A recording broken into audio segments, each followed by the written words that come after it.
Bonjour, je suis Marc Obregon et je me suis infligé pour vous la série Adolescence, diffusée sur Netflix.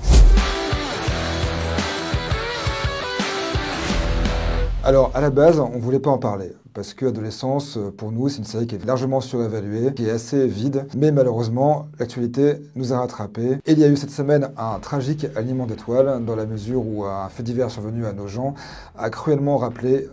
l'argument d'Adolescence, qui est, rappelons-le pour ceux qui ne l'ont pas vu, l'histoire en fait d'un jeune garçon de 13 ans, issu de la banlieue prolétaire de Londres, qui va en fait tuer sauvagement à l'arme blanche une jeune femme. Alors, la série est d'autant plus d'actualité qu'en fait, 2 jours avant, notre propre ministre de l'Éducation, Elisabeth Borne, s'est transformée en VRP de Netflix en demandant à ce que la série soit diffusée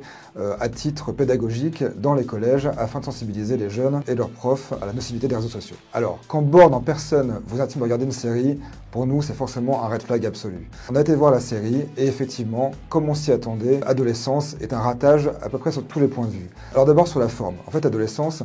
c'est une mini-série de 4 épisodes qui repose entièrement sur le plan séquence. Chaque épisode sera en fait un long plan séquence d'1 heure qui sera filmé tour à tour dans un commissariat, puis dans une école, puis dans une voiture. Donc le plan séquence, on le sait pour ceux qui aiment le cinéma, c'est un procédé qui est assez virtuose en effet, puisqu'il consiste à ne jamais couper la caméra, et donc à suivre les acteurs pendant assez longtemps,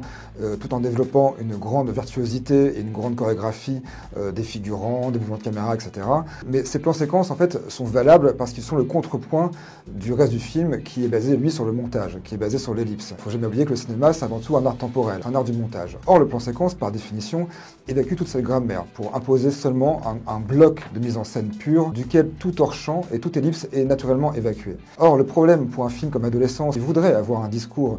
pertinent sur l'adolescence, sur un moment de la vie qui est par définition poreux à tous les doutes, à tous les écueils, là en fait nous impose à l'inverse des blocs de mise en scène pure, où tout est chorégraphié à l'avance et donc laisse très peu de place pour la liberté artistique et surtout pour la place eux-mêmes des adolescents. D'ailleurs, à ce titre, on peut noter que tous les films qui sont basés sur un plan séquence complet sont des ratages. Par exemple, le fameux film de guerre 1917, qui est un long plan séquence de 2 heures, en fait, évacue justement toute la cruauté de la guerre, parce que le plan séquence est un procédé trop invasif pour montrer toute la cruauté et toute l'indécidabilité de la guerre. Maintenant, par rapport au fond, on peut en effet voir dans Adolescence, finalement, comme à peu près tous les contenus de plateformes de streaming, non pas un film d'un point de vue artistique ou d'un film qui essaie de faire poser des questions, mais plutôt finalement une sorte de vaste argumentaire qui essaie plutôt de faire cocher à l'avance les cases d'un cahier des charges. Parce qu'en fait, en ciblant les réseaux sociaux, le monde numérique, en montrant comment finalement l'adolescence peut être un système qui tourne en vase clos, avec ses propres rites secrets, ses codes,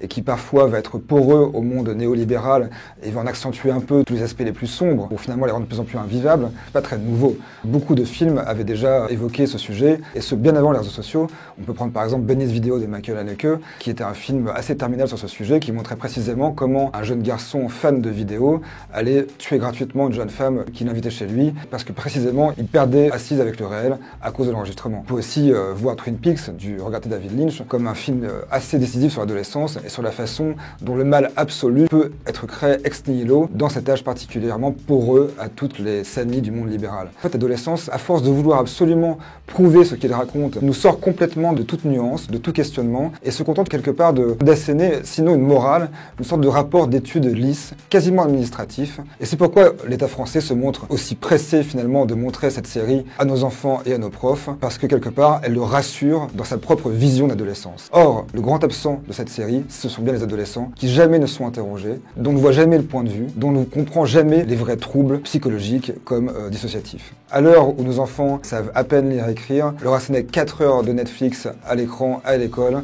c'est peut-être pas vraiment une solution.